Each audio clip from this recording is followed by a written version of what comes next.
Què és la salut mental? Doncs gran pregunta. Ter saúde mental é ser feliz. It's something wholesome, general well-being, peace, psychological happiness. Manter a felicidade mesmo que tenha havido uma falha.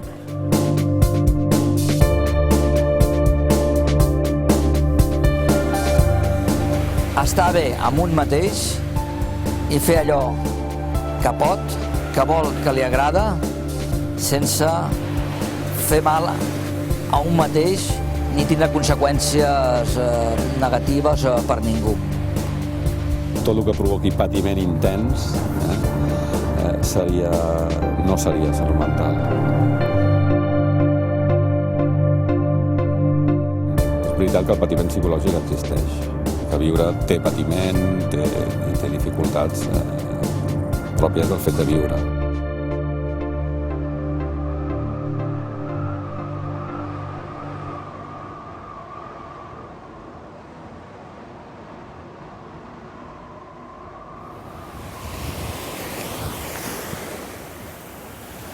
Sí que és veritat que un en un moment determinat doncs es pot perdre, el que es diu, se li pot anar a la olla, però és que forma part una mica de tot el seu conjunt de la vida, no és algo estrany. Patir està dintre del que a un ser humà li pot passar. Nadie que padezca un problema, un trastorno de salud mental está siempre en crisis. Puede tener secuelas de esa crisis, puede tener trastornos originados por esa crisis, pero su crisis empieza, tiene una evolución y acaba. The degree to which people will be affected by their mental health problem may vary. So some people may have a very short episode and they will recover and go back to their previous lives. Others may have problems on and off over a number of years, and some may have problems for a good number of years. I tornar a una certa normalitat, a lo que la societat entén com a normal, doncs no sempre és fàcil. But what we are clear about is that people can recover. It doesn't mean they are necessarily cured, but it means that they can live a full life in spite of any mental health problem that they have.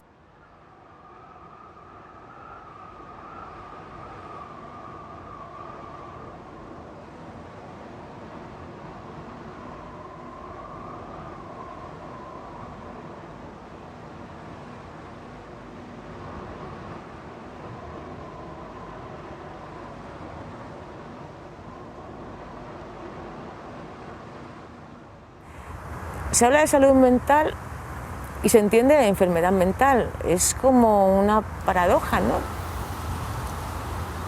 Claro, cuando hablamos de salud mental normalmente nos fijamos en las enfermedades mentales. Nos fijamos en las instituciones, siempre pensamos en psiquiátricos, en centros de salud mental.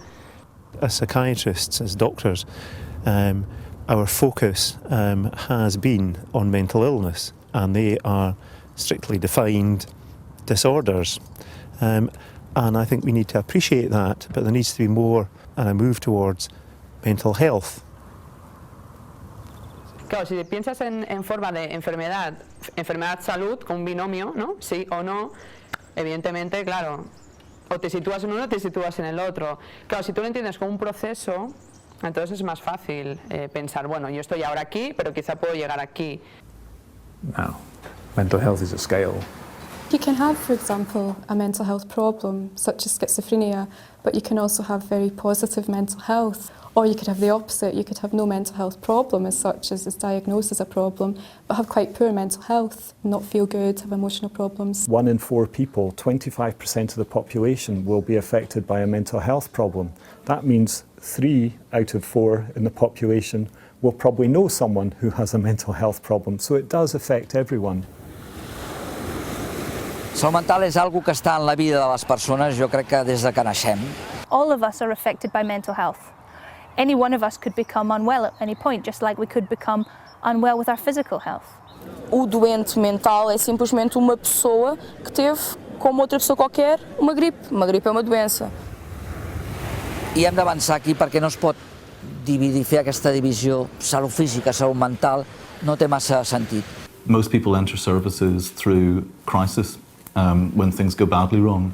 Por los servicios de salud mental, si estuvieran bien enfocados, tendría que pasar todo el mundo porque sería un aprendizaje para que todos disfrutáramos de una mejor vida. We could reduce the number of people who go in as an emergency admission or through accident and emergency, because people would see the warning signs earlier, and people would take better care earlier. Ahora, tal como está enfocado, pasan las personas que tienen un trastorno de salud mental y el resultado es que acaban con una peor vida.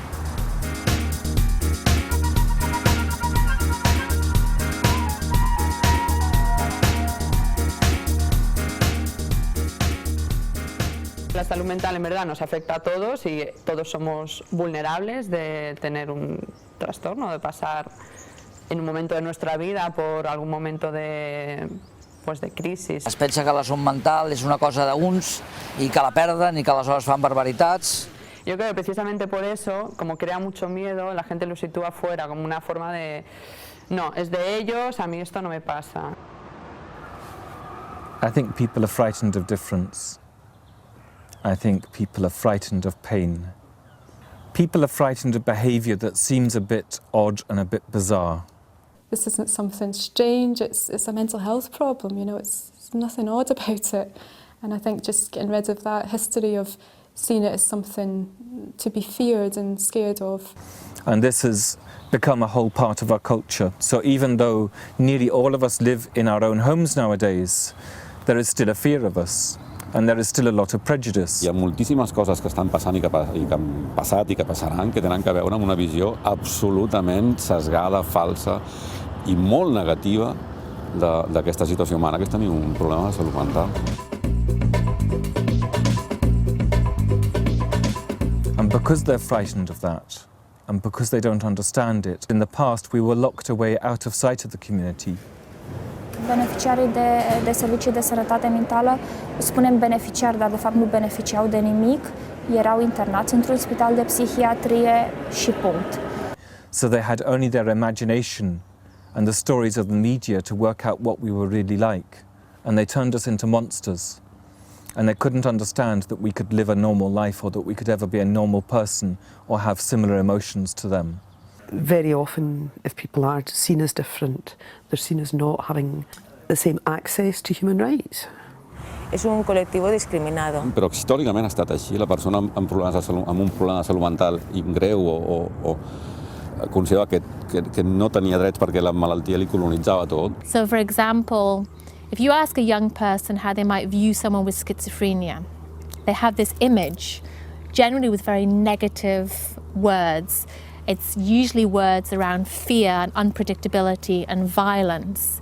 Acham que é bicho, que é monstro, que é incapaz, que é futuro assassino. There is such a distortion between how a young person views someone with schizophrenia and they're linked to violence and potentially unpredictable behaviour, to the reality of it, which is the complete opposite.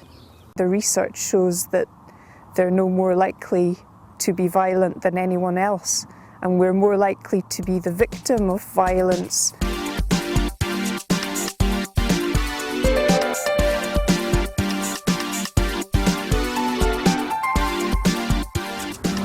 Porque ser rubio, ojos azules, significa unas cosas determinadas, porque hayas pasado por un hospital significa otras cosas determinadas, porque tengas una inclinación sexual significa unas cosas determinadas, y esto lo marca la sociedad.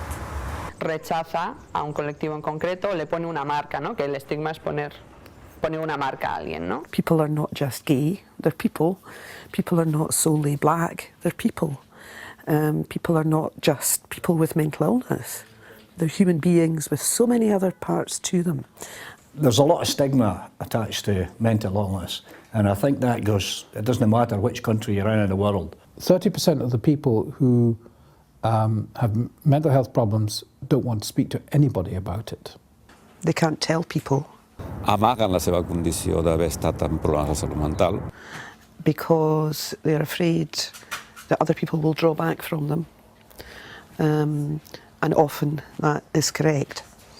Especially things like employment, when you look at people trying to get jobs. L'entrevistador, l'empleador, sap que tens un problema de salut mental, o sigui, no passes la selecció, segur. So I'd lost my job after 13 years just because I had suffered depression. That stigma. Nosotros como parte de la sociedad podemos incorporarlo dentro de nosotros y creérnoslo. And it becomes a vicious circle. Si yo creo que en un momento determinado pertenezco a este colectivo, entonces es cuando también me autoestigmatizo. É essencialmente isso, é entender que o estigma não é só de uma pessoa que nunca teve uma doença, mas também dentro das pessoas que tiveram uma doença mental. La propia persona a la que se pone una marca o se pone unas etiquetas y se queda encerrado en esa definición y no puede salir de ahí. Tiene que ver un poco con el binomio este de enfermo o sano. Si soy enfermo, soy enfermo. Entonces, pues no puedo decidir qué quiero hacer, no puedo tener una vida satisfactoria porque como soy enfermo nunca lo voy a poder conseguir. Y me pongo un sello que es muy difícil quitar, creo una identidad en base a eso y a partir de entonces todos mis movimientos, todas mis acciones van en base a esa identidad. Toda una serie de pensamientos negativos que hacen que la persona se encierre en enfermo y ya está, y no en persona. Toda su definición de su ser se centra en la enfermedad.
Imagineu-vos que el tanquen a un lloc, o sense tancar-lo està en el món, en la vida, va parlant i absolutament ningú l'escolta.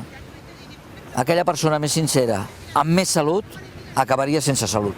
Un miedo muy grande es a que me digan qué estás diciendo, tú no tienes por qué decir nada a esto. We want choice. So how can we get our choice if we're not being listened to? When you can advocate for yourself, when you can speak out about your issues, it gives you strength. And that can help you in your recovery. It's a really strong component of recovery, in fact. Que és el tema de l'empowerment, que és molt interessant. Amb salut mental és molt interessant i aporta molt valor. It's about letting people have the opportunity to decide on the agenda of what they think is important when it comes to mental health. Cada persona tiene unas capacidades, ¿no? Tiene unas capacidades, unas habilidades. Entonces, el trabajo es ayudar a la persona a encontrar esas capacidades o esas habilidades o a reconocerlas y a partir de ahí poder desarrollar algo con ellas. Estás a dar poder a essa pessoa para ela voltar à vida dela. Però per manegar la seva pròpia vida, no la dels altres. Això és molt important. Básicamente es tener las riendas de tu vida, o sea, tener el control, las decisiones sobre tu vida. It's all about thinking for yourself and not letting other people think for you that are not really experienced enough to think for your best interest. D'alguna manera la recuperació passa perquè la persona recuperi poder, projecte de vida i no només que no tingui símptomes. Sobre todo es eso, yo creo que es el sentir el poder que se dice que es, bueno, pues sentir que eres capaz, ¿no? Y lo que más te puede ayudar es que alguien crea en ti.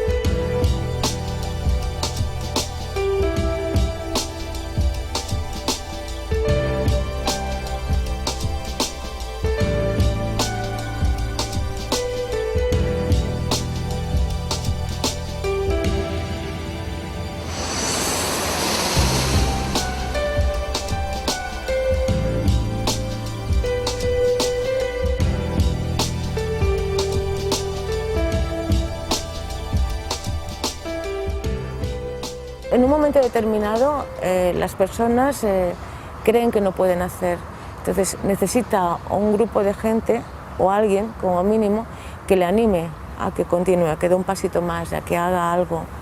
To, co najbardziej służy zdrowiu, to poczucie, że się jest potrzebnym, zaangażowanym.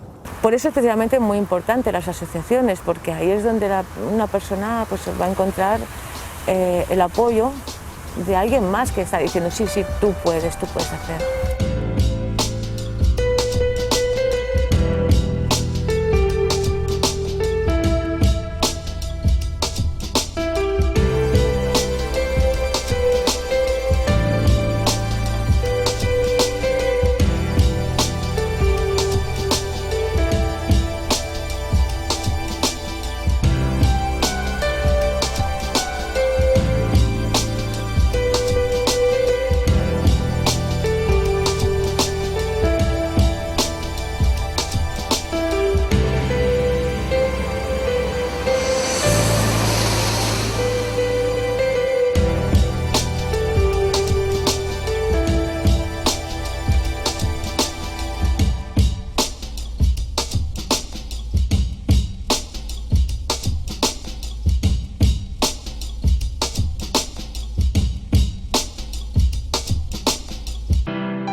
Being part of a user association can make a difference. It can make a huge difference to people's lives. En una asociación de usuarios lo que se hace son procesos de empowerment. And it's a way of empowering people through a group having a bigger voice than an individual. Utente que faz parte de uma associação de utentes, criado por utentes, é capaz de ter mais abertura, uma voz mais ativa, uma capacidade maior de entender. Es que una asociación de usuarios ayuda a la capacitación en sí, como asociación. Porque formas parte de un grupo, porque te relacionas con otras personas que han pasado por procesos como tú, por lo tanto puedes compartir, ver que no eres el único. They feel empowered to speak out, they have increased confidence to speak out. Being a member of a user group is good for your mental health. Para que realmente se dé un cambio en la sociedad al respecto, es necesario que existan asociaciones, que se creen asociaciones o grupos que realmente crean que tienen que luchar por tomar las riendas de su vida independientemente y las riendas de la vida social del col·lectiu com a grup. Perquè si no, com a col·lectiu, com tots col·lectius que pateixen alguna cosa, difícilment es traslladaran el que pensa, el que necessiten i el que volen, tant a qui els atenen com a la societat, individualment. És agafar moltes idees i moltes vivències de moltes persones, anar-les a buscar activament, recollir-les, posar-les en valor en un document i portar-ho a moure-ho. Això, l'acció individual no ho pot fer de cap manera.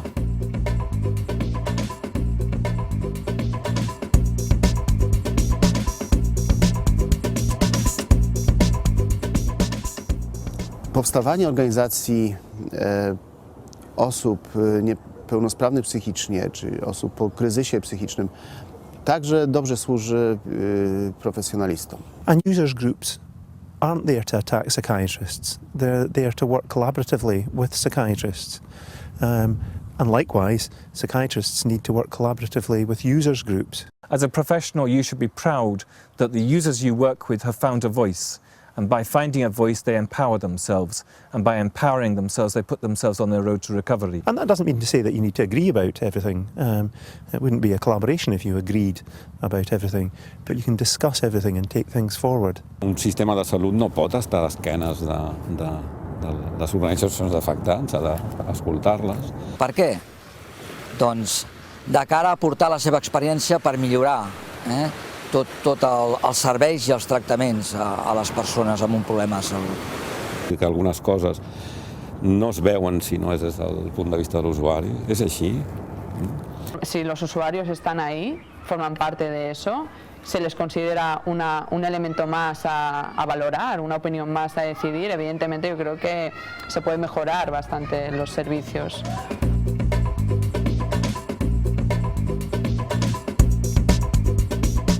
Powstawanie organizacji osób z niepełnosprawnością psychiczną również pomaga rodzinom. And it's not just about making things better for someone who uses services, but also for the carer. They have the right to live their life. I meet families, and sometimes the pain of what they witness us going through is very, very, very hard for them to cope with. And the burden of that means that they can sometimes lose faith in our abilities. I do take part in an association of carers. Quite often I'm aware that carers feel they know best and that the person needs to be looked after, needs perhaps to be kept at home, needs to be sheltered from their diagnosis and from how other people perceive them. And I would say I understand that, but I would also say that if we take little risks and make little steps, we can really, really grow.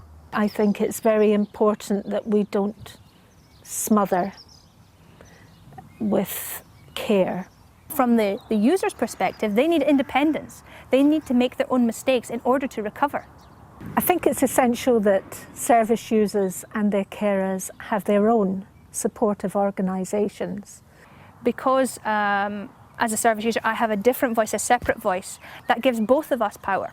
Instead of, if we were together, if we were under one umbrella, and it was both the voice of user and carer together, and it was one advocate speaking on behalf of us, that wouldn't work, because sometimes you're at odds, and someone's going to win. Someone is going to say, no, we can't speak out about that because we have an opposing view. And that's not right. That's not advocacy. So we need the families to have their voice, we need the users to have their voice, and sometimes we need the families and the users to have a combined voice. And we need us all to take the little risks that allow us to make that voice powerful.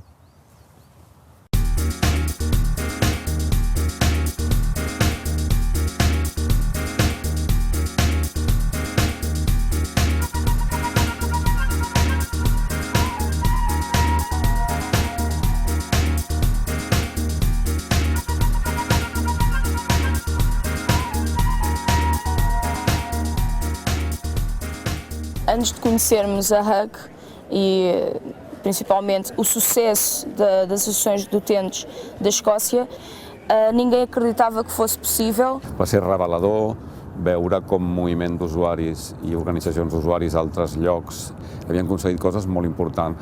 Parlo d'Escòcia i dels Highlands i de HUG, no?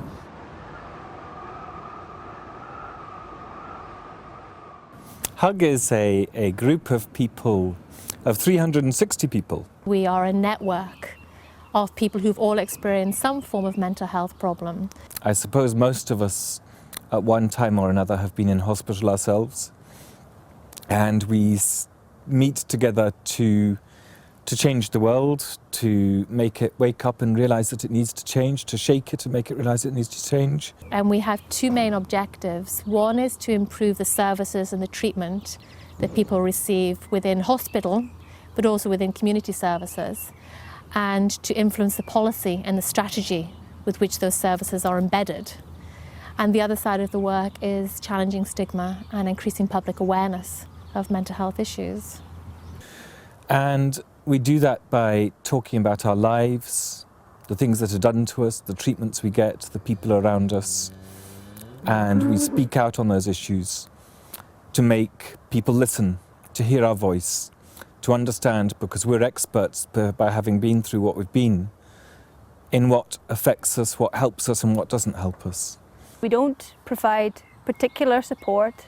It's not like that. We are a voice for the people that are our members. It's very much not speaking for the person, but it's finding a way to support them to speak out for themselves.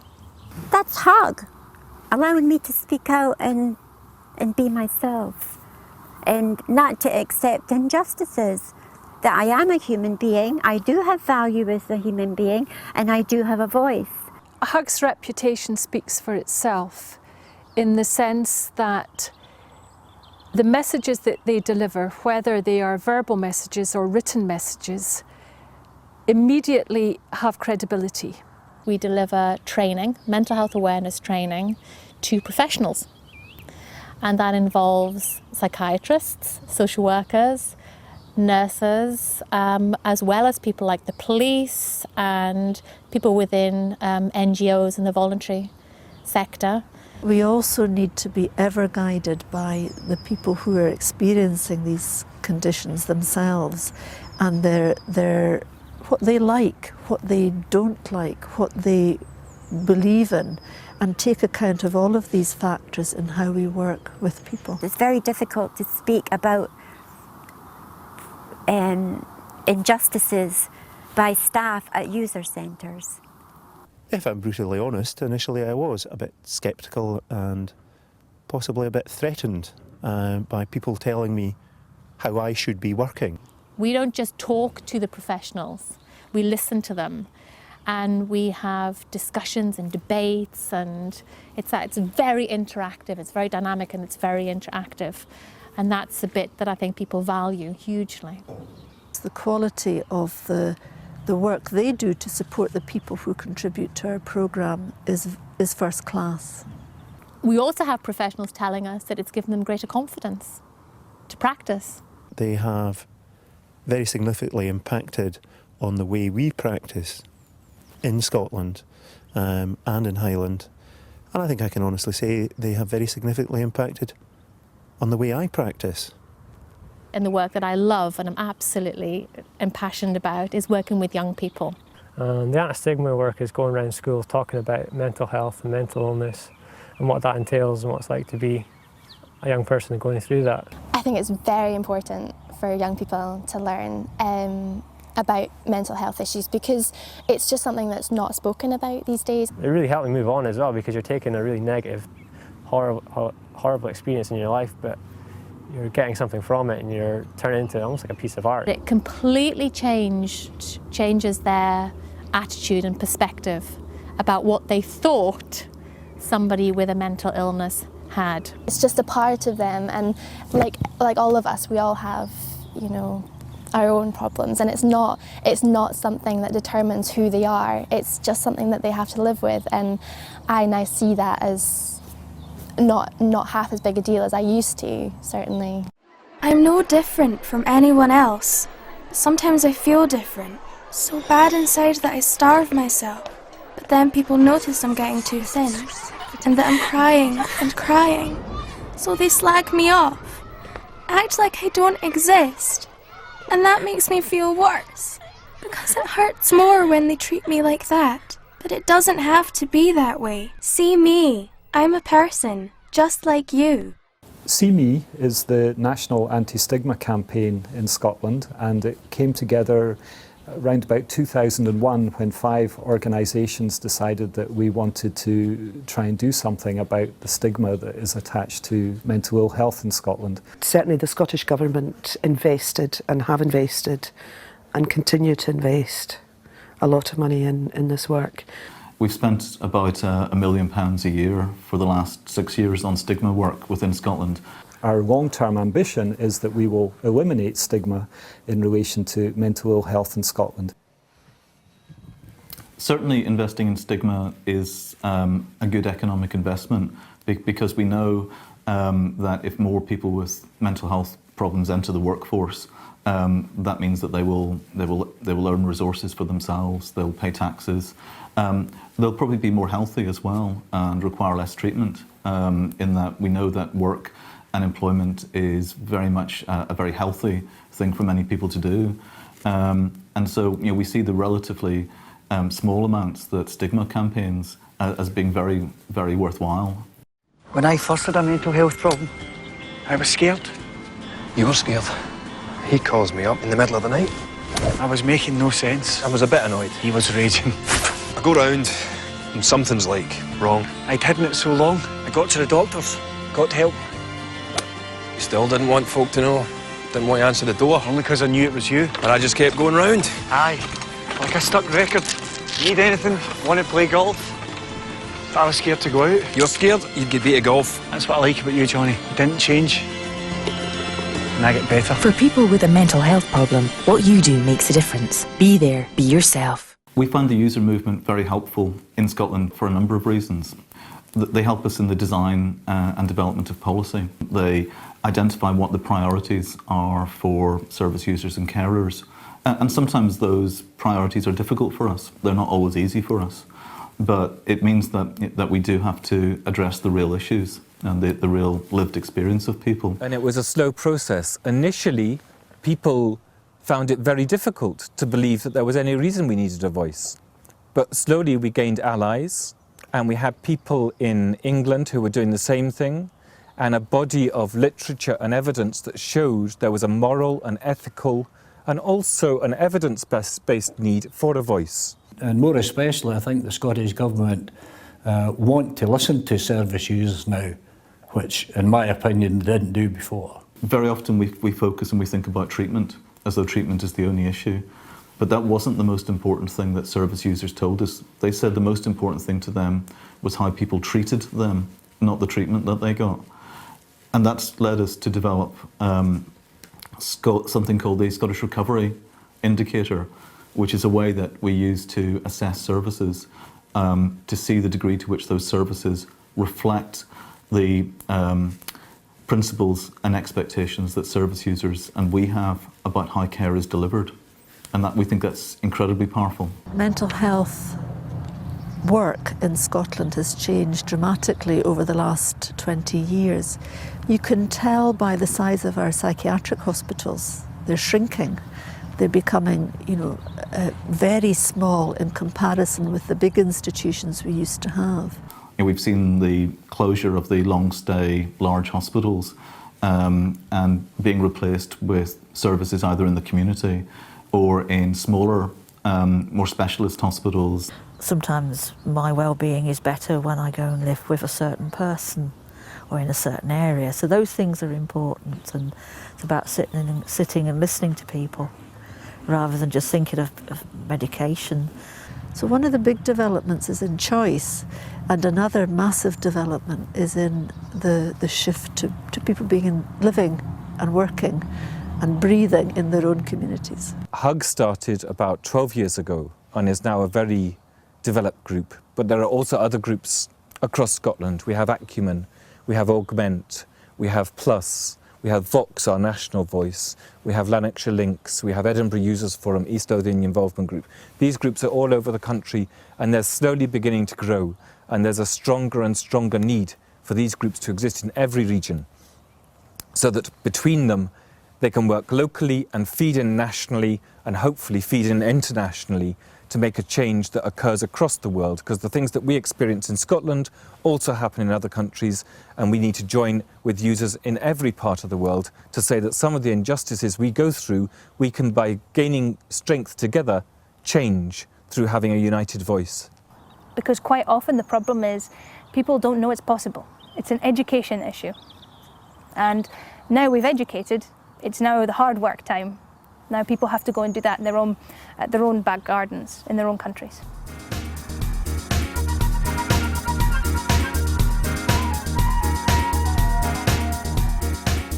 Clar, veient com estava desenvolupat allí, és quelcom que teníem una mica en la ment, però com una mica difús, no? Si era possible, si era dient. I allò ens va donar una mica la mida de que allò era possible i de que allò tenia que anar cap allí. Pero yo creo que lo más importante fue el decir, ostras, se puede hacer. El camí que aquí sembla una utopia, una cosa molt complicada i molt difícil a altres llocs, havien aconseguit grans coses.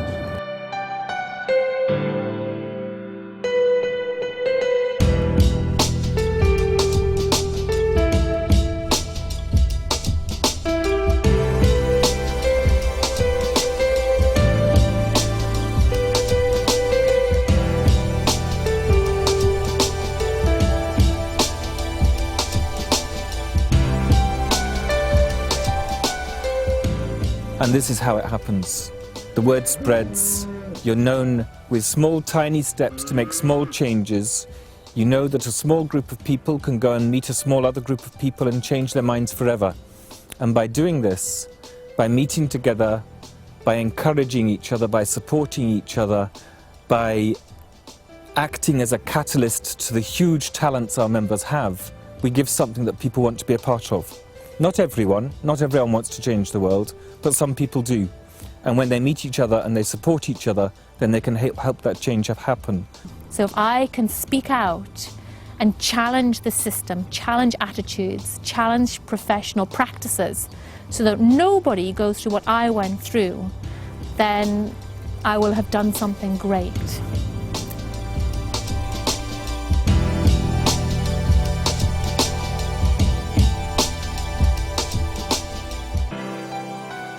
How do you see a person with mental health problems? What do you see there?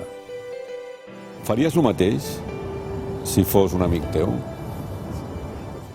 How would it feel if your voice and your experience weren't respected?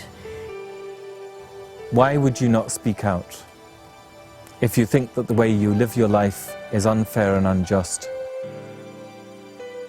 How can we understand what the impact of what we're going to do will be if we don't engage and discuss and consult with the people who are going to be receiving a service? Creus que el que fas ajuda a la persona a tenir, a recuperar un projecte de vida? O no?